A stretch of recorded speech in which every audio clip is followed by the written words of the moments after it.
Hello, friends, and welcome to Weekly Witness, Texas Impact's weekly podcast designed to help mainstream Texans of faith understand the legislative process and help you engage with public policy in the great state of Texas. My name is Scott Atnip, your host and Texas Impact's Director of Public Witness, and we are now in the key final weeks of the legislative session. We talked last week with Beam and Floyd about the hot part of the legislative session, but this week I want to focus on the incredible work Texans of faith have been doing throughout the session. The outcomes might not always reflect the passion and the effort, but you've showed up. You've made telephone calls, you've met with legislators, and we are grateful for you and your efforts. And one of my favorite parts of this job is talking to you when you do show up. Texas Impact has been a part of some incredible lobby days throughout the session, and this week we had another with the Texas Impact Leadership Council converging on the Capitol for a press conference and lobby day. And we're going to bring you some of those voices from the press conference during the podcast today, voices that talk about mainstream faith values being ignored while Christian nationalist priorities become law. Friends, we have work to do, not just during the legislative session, but also in the interim.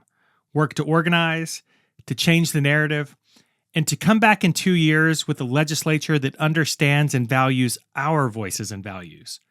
And so, as I walked away from the Capitol today after spending a day with some inspiring faith leaders and advocates for what I assume will be our last event of the session, I'm grateful for the work we've been able to do together so far this session. Grateful for the people who are showing up to do that work. But recognizing as I was walking away from the Capitol with a dome behind me, that my face was facing a state full of people we can inspire, engage, and mobilize.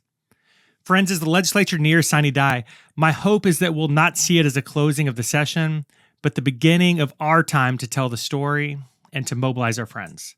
And I look forward to being a part of that work with you. But for today, I hope you enjoy our conversation with speakers from the Texas Impact press conference this week. You can see the full press conference on Texas Impact's YouTube channel.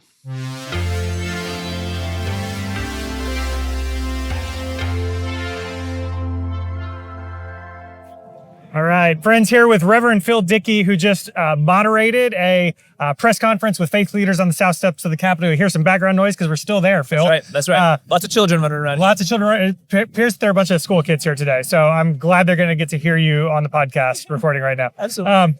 Hey, talk to us about what just happened behind us and why.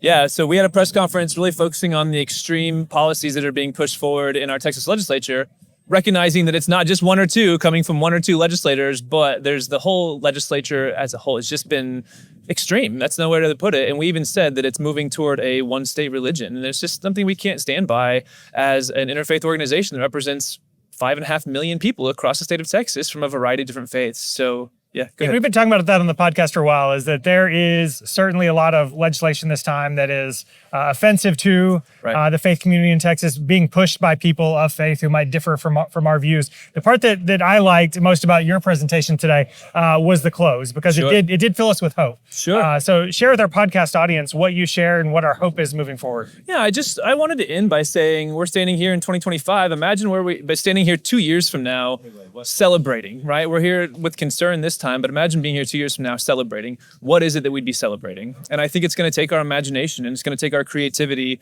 to be in a space 2 years from now to be actually celebrating, as opposed to being in a space that's been so painful this legislative session. So what comes next? I know you're living into that creativity. Yep. What do you hope comes next? I hope that people recognize the power they have, the power to convene, the power in their own faith communities to come together and to work to represent extreme love, not extreme hate in our state.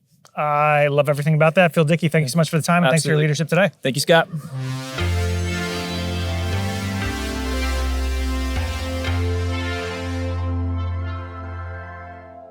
All right, Matt, introduce yourself to our listeners. My name is Matt Gaventa. I'm the senior pastor at University Presbyterian Church here in Austin and on the Leadership Council as a member of Mission Presbytery for Texas Impact.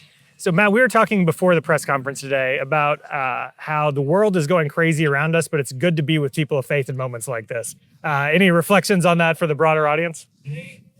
Yeah, I mean, it's always a hopeful sign for me to gather with leaders and representatives from my denomination and from denominations all across Texas and stand up for what we believe in. It reminds me in some ways today is living out the thing we are hoping for, which is that people of faith who don't necessarily always agree on everything can still stand together and say, no, what is happening in the Capitol right now is we don't agree with, that there is beauty and virtue in the diversity of voices we bring today, and we don't see that virtue and beauty happening in this sort of monolith of voices that's coming out of the Capitol. Yes, let's talk about that, because there are a lot of Texans of faith who are disturbed by what's happening in the Texas Capitol. What specific things brought you out today? I mean, there are a number of issues we could talk about, and we did talk about today, whether it was the treatment of migrants or our approach to our LGBT siblings. There's a whole laundry list. For me, the basic problem is that when I hear my faith parroted from this Capitol in support of policies that are in complete opposition to what I hear from my own faith community every Sunday and through the week, then I feel like I need to stand up and say something and say, this faith does not represent me, and it does not represent the community that I serve, and it doesn't reflect the conversations that we sit around in our Sunday school classrooms and our church basements and our church kitchens and have all the time. Where do you find hope in moments like this? I find hope in standing with the folks that are here today. I find hope in my siblings in denominations across the state. I find hope standing with good friends and good colleagues and representing Texans across the state who are tired and who are exhausted. And in that exhaustion, I know that the good earth of Texas is waiting to break out and break forward. Yeah, I find hope in that too. And I feel like every time we come to a gathering like this, there's energy. And I think my expectation, my hope is that we're now going to go back to all of the different parts of Texas, all of the different faith traditions we come from, and try to move this movement forward, right? Yeah, an inch at a time and an inch at a time. Yeah. All right. Matt, appreciate it. Yeah, thanks.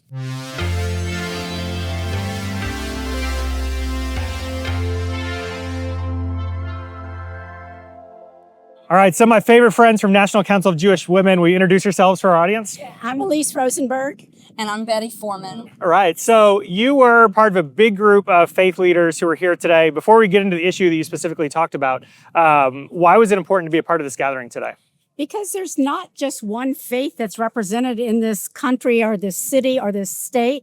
It's such a diverse amount of religions, and everybody should have their voices heard.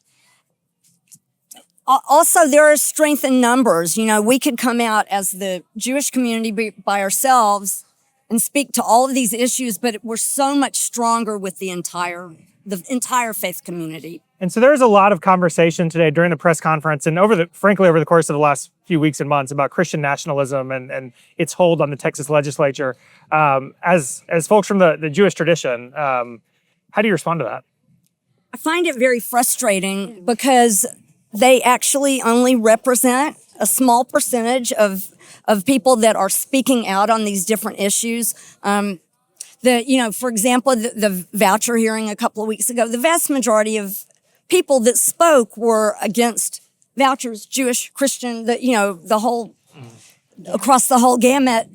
But the legislators just listened to that very small number of people who, I guess, have the deepest pockets and gave them the most money, to put it very crassly. And also it frustrates me with the 10 Commandments that they want in every classroom, because there's a lot of different versions of the 10 Commandments, and our version is different than the version they want to put in there. And that's very frustrating for me to have to send my child or now my grandchildren to school and have to see that when that's not what they're taught in their Sunday school. You also talked, if I remember right, during the press conference about reproductive health, LGBTQ rights, voting rights. Why are issues like that important to you as a person of faith? Well, for one thing, I do have a grandchild that is non-binary, and I don't know at this point whether they'll want to transition or not later in life, but it really scares me that my grandchild could maybe never be able to do what they want to do and live their authentic life. So that really frightens me.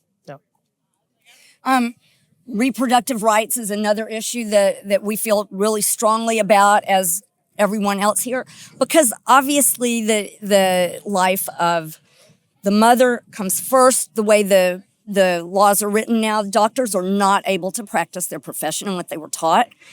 And what's happening, bottom line is our state is losing the best and the brightest, and those young people of childbearing age are not coming to Texas. So if you want to look at what it's going to do to our economy in the long run, it's not good. And there are companies that won't come to Texas either because their employees don't want to come here. And the other thing is that in our religion, we believe that life begins at the first breath of that child. It doesn't begin at conception. It doesn't begin at 6 weeks. It begins at the first breath. And so by them not taking into by the legislators not taking into consideration different faith groups, they're imposing their faith on everybody. Exactly right. And that was a theme that came up so many times today. Is it's important that they hear that there are different faith traditions that they might not hear on a regular basis. So what do you hope happens to allow the legislature to hear those voices over the course of the next 2 years? I think, as everyone else has said, we need to be here. We need to keep coming to the Capitol. We need to keep talking to our legislators and to let them know that there's an election coming up, and the only way to get them to understand what we mean, that we mean business, is to vote them out. Yeah. Yes, I was going to say the same thing. We've got to get that majority. There's a large group of Texans that do not vote, and we've got to somehow figure out how to get them out to vote, because that will make all the difference. And our organization was just here last month for Lobby Day, and we lobbied on these exact same issues already. But Well, thank you for raising your voice, and thanks for speaking with us today. Appreciate y'all. thank you so much, Scott.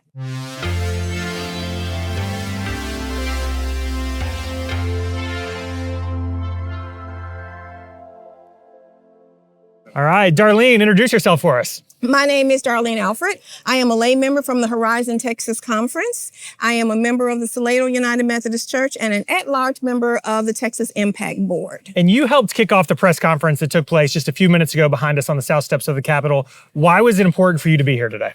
It was important for me to be here today because what I have seen, and again, this is my own personal belief and I own my own bias, I have seen an attack.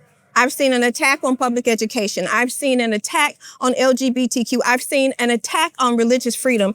And I thought that it was best that sometimes you have to say something. I can stand up for, I can sit down for, I can speak up for all those who cannot or will not for whatever reason. So it was important for me to be here today for that reason. It was a beautiful convening of people from many different faith backgrounds who said enough is enough, right? It's been a pretty tough legislative session for people who care about the things we care about. What do you hope comes next? What I hope comes next is that our legislators come to their senses, that they realize that the exclusivity that they have created is not a good thing, that they realize that they are dealing with people's lives and not just something that they write on a piece of paper, that this is not a script for a movie or a draft for a book, that this is real life that people are living and that the decisions that they make affect those lives today and for generations to come. And so we're going to be having a lot of conversations over the course of the next 18 months, but specifically the first couple months after the legislative session ends. What do you hope people will do short term? Short term, what I hope people will do is realize that they need to take action and they need to get involved. So many times people hear things and there's still people who say things like, my one vote won't matter.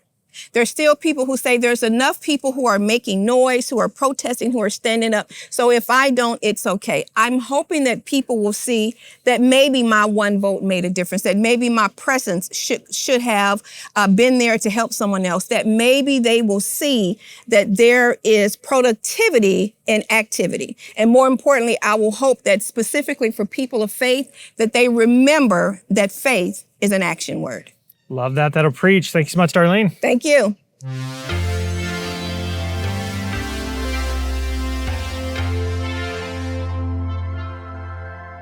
right, why don't you start by introducing yourself? I started with the easy question first. You can do this one, right? My name's Joanna Vaughn, and I'm a member of the Friends Meeting of Austin Religious Society of Friends, Quakers. And I feel like I can pull the curtain down and say you were a little nervous, but you just stood in front of all those people and talked. This is the easy part, right? Sure, Scott. So talk to us about, you were talking specifically about violence prevention, and that being important to you in your faith community. Right. Talk to us about why. Why is that important for you? Well, traditionally, Quakers are a peace church. Right. What does that mean? We talk to the kids about peace and nonviolence, and we try to practice it in our own lives. Mm-hmm. And in the wider community, we try to advocate for that rather than gun carrying and gun use, which leads to violence. And so the Texas legislature so far this legislative session has not been reflecting those values. Is it safe to say? That is safe to say. Yeah. What do you wish they would be spending their time on to help end gun violence? Well, I guess I wish that they would have some self-reflection. Like, what can I, as a legislator, do to help end gun violence in my district and in the state? And what can we, as a group of legislators, do? And ask themselves that question, and I bet you they'll come up with some good stuff. I bet so. And so we had a bunch of people of faith here in Texas today who felt like their views weren't being represented.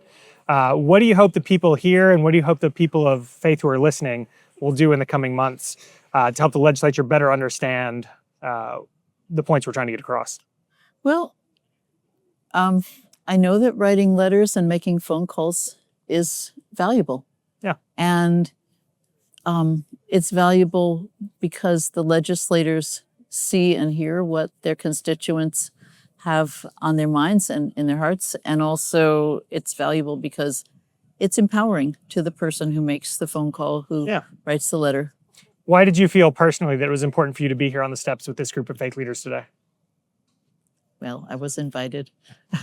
It's always good to come when you're invited. I love that. And I do want to say that every Friday from 4 to 5, right down there at the foot of this hill. Pointing at the south steps of the Capitol down the hill. All right. Right. There's a peace and social justice vigil. Okay. And everybody is welcome. Why do you do that? You know, one could say, what difference would it make? Yeah. You know, why do I do it? I do it because people pass by and people drive by, and people passing by and driving by get to think about peace and justice and nonviolence. And there's some really good displays that we have, and we also sing songs. And just think, for 1 hour, people get to think about things that they might not otherwise be thinking about. They might otherwise be thinking about something quite different. And we had a really interesting conversation recently with somebody who advocates for something in the Capitol during every legislative session. He said, I totally disagree with all your signs, but I support your right to say what you're saying. Yeah, and it's important that we have a voice, and I appreciate you sharing yours today. Thank you so much. Thanks.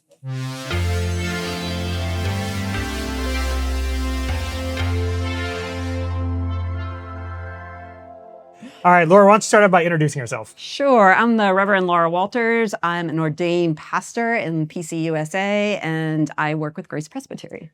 And you just spoke on the steps of the Capitol, had a powerful message. Why did you think it was important that you come stand with these Texans of faith in this event today? Right. So being from Dallas, we've had the opportunity over the last several months to do distance advocacy. So we've been listening to our marching orders on Monday and been involved in a lot of the different teams Texas Impact is putting on. And so we've been calling our folks. We've been engaged in the conversations. Congregations have been talking about it. Yet, it's important when we have the opportunity to come together with a bunch of plurality of voices, a bunch of different folks from different faiths, and come and say, hey, you need to hear all of the voices instead of just one voice that's been used around the Capitol, especially this session. Yeah, and that was the message today this isn't working. This is not a tenable situation. We don't feel like you're listening to mainline faith voices throughout Texas. And you spoke specifically today about reproductive health, reproductive justice, and I think for sure in that realm. Right. Like the legislature is not listening to voices of people of faith. Talk about your message that you had today on reproductive health. Well, first I want to say, understand that PCUSA has been talking about abortion and how our faith speaks to abortion for decades. We have committees that get together. We vote on these things. We have statements about these things. So the idea that that knowledge and that expertise is not even being considered here in Texas when they're talking about these bills and using faith to support them is extremely problematic. So I come here today to say, hey, we have a different faith perspective on this, and we are very concerned that is not being heard. Also, we're concerned that this idea that we may not be able to use that perspective to protect ourselves when we are actually ministering to our folks, our neighbors, loving our neighbors, taking care of Texas women where we are, that freedom, that religious freedom may be undermined by in particular, SB 2880, which is the one I spoke about today. Yeah. So what do you hope comes next? Oh, that's a great question. So, I mean, once the Texas legislature is going to do what the Texas legislature is going to do this session, we've worked hard. We've used our voices. We've said all we can. Now it's a matter of continuing to talk, to speak, to make people aware of these crucial conversations now that we have the experience of knowing what's going on, and that there is hope for a future, that we may be change agents if we continue the conversation for that future. Yeah, Pastor, let's talk about that hope. I feel like our folks need to hear that. Yeah. Where do you find hope moving forward? I mean, I think so personally, I've been meeting with a group of folks every week on the reproductive justice team. We have forged great relationships. We have great conversations, and we actually really like each other now. I love that. So the hope is that we continue to get together, we continue to build those relationships, and we find joy when we can. I will tell you one example. When we came together to testify against 5510, it was we were coming, which is the abortion medication ban. There was also another bill that the committee was hearing that day, and it was against trans folks. We all came together and sat in that room, and we spoke against these bills together. Yeah. So the women that were there to speak against the abortion ban spoke against that, but then stayed to support the people that were speaking against the anti-trans bill. And you know what? That was my church that day. Yeah. And that was my community that day. And there I found hope, even in these really bad bills. Yeah. There's a lot of people that are coming together to do this work. Do not forget it. We are not alone. We are not alone. And that community is important. I think so many times we've been here in this building when really terrible stuff has happened, but we've had that community to lean on. And so my hope, I don't know if I'm optimistic about this, but my hope, we'll will it into existence, is that over the course of the next few months, people like you, people like our reproductive justice team, like all of our issue teams, will be working on building that community locally, so that we can have these conversations as we move through the next 18 months and hold folks accountable. We're all connected. For the work. Laura, I feel hope. I feel inspired. Thank you for being here today. Thanks for all you do. Thank you.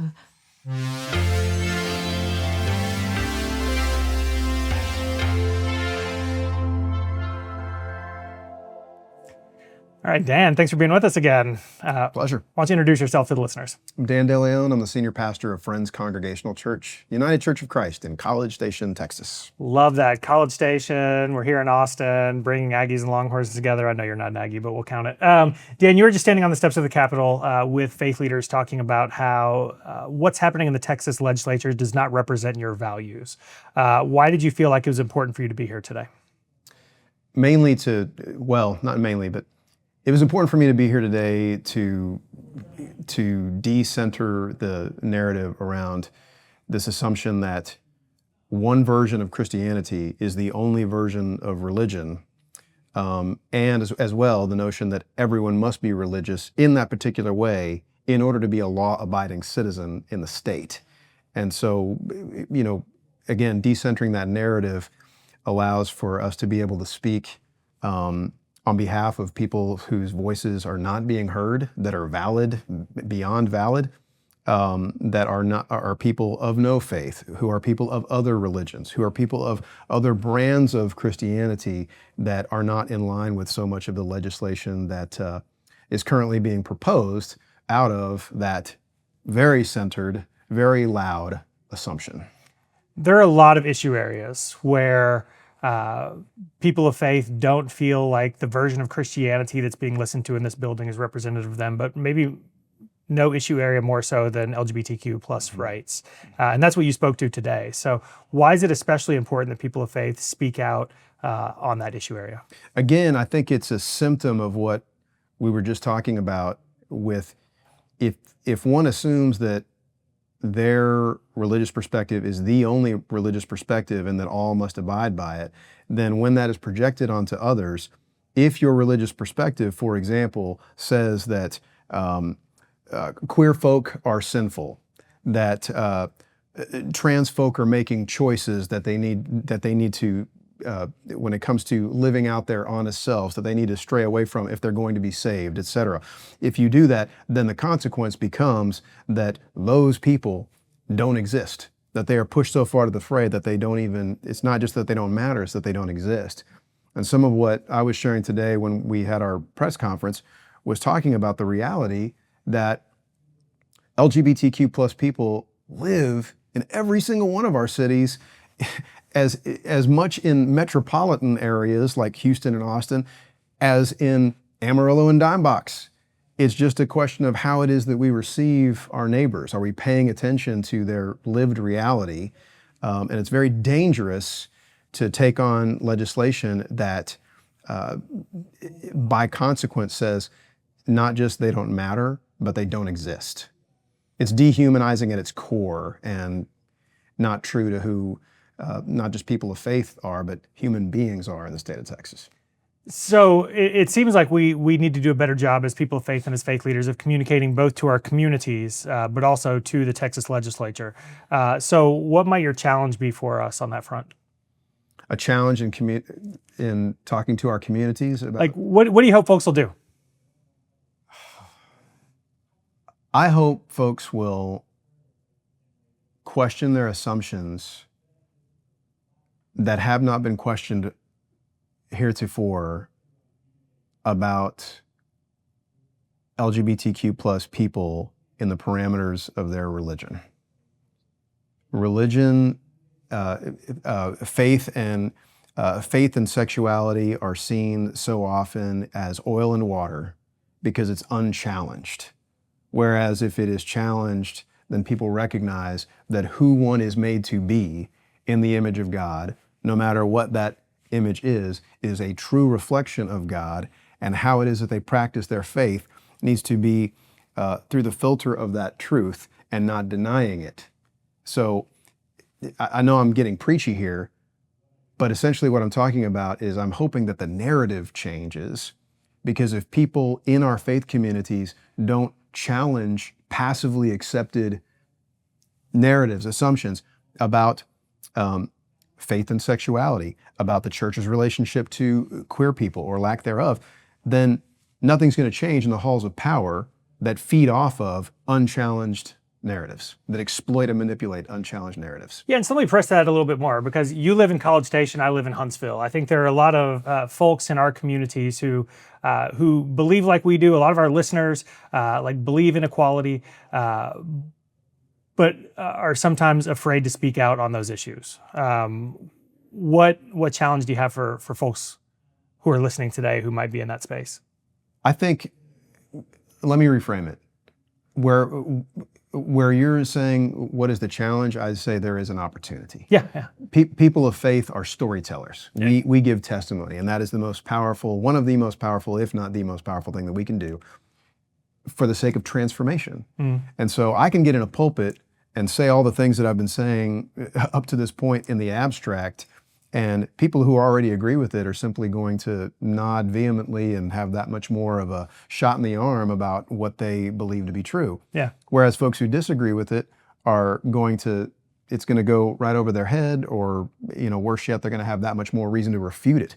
But if testimony is given, if stories are told about relationships, about real life human beings, about communities working with each other, where you acknowledge that there are gay folk, that there are lesbians in your family and community, that there are transgender people and families with non-binary people in their families, then that's when things start to change. If you throw, if you think about it like this, just an example of how social media works in just, ridiculous ways.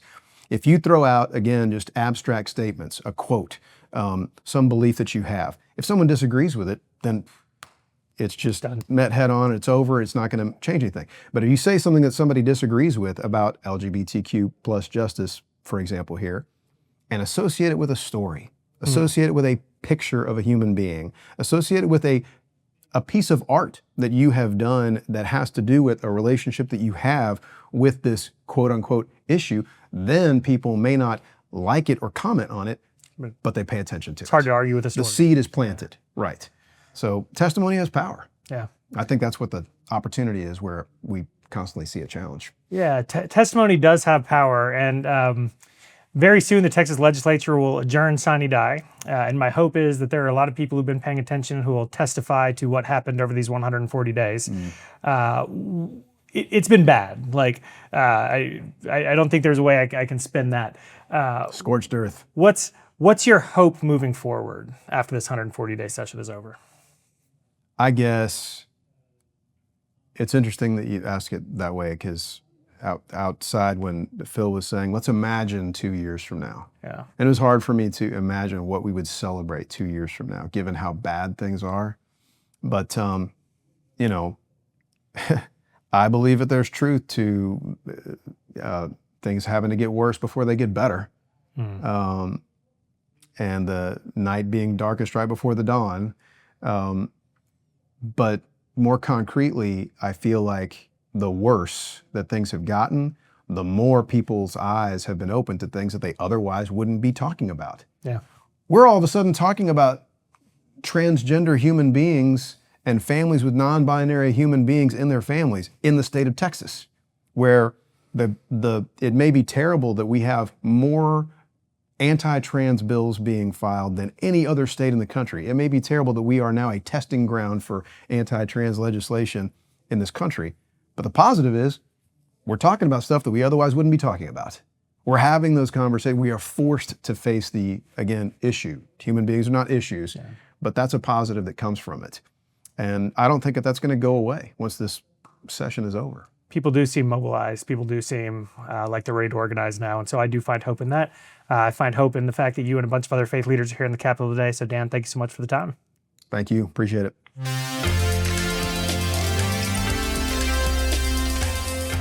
I hope you enjoyed this week's series of conversations. And again, you have been doing incredible work throughout this session. And I know the intro might have sounded a little like a post-session retrospective, but we do still have a few weeks to go where we need full effort. We can still make a difference between now and sine die. If you want to get involved, consider joining one of Texas Impact's Issue Champion teams on the Action Center page of our website at texasimpact.org. And for a few more weeks, Texas Impact will be posting a weekly action alert on the Action Center page on the Texas Impact website every Monday by noon to be your weekly resource for effective advocacy in the Texas legislature. And if you sign up for the Rapid Response Team, you'll get that email directly to you and get an invite to a weekly Zoom with me and B. If you have questions about anything from today's episode or want to talk about how you can get involved, please reach out at scott@texasimpact.org. While you're on the website, I hope you'll take a moment to sign up to be a member of Texas Impact. Your membership supports this podcast and all of the work to engage Texans of faith to advocate for a more just and equitable Texas. So with that, I think it's time to close out this episode. So remember, the world needs Texans of faith active and engaged. So let's get to work.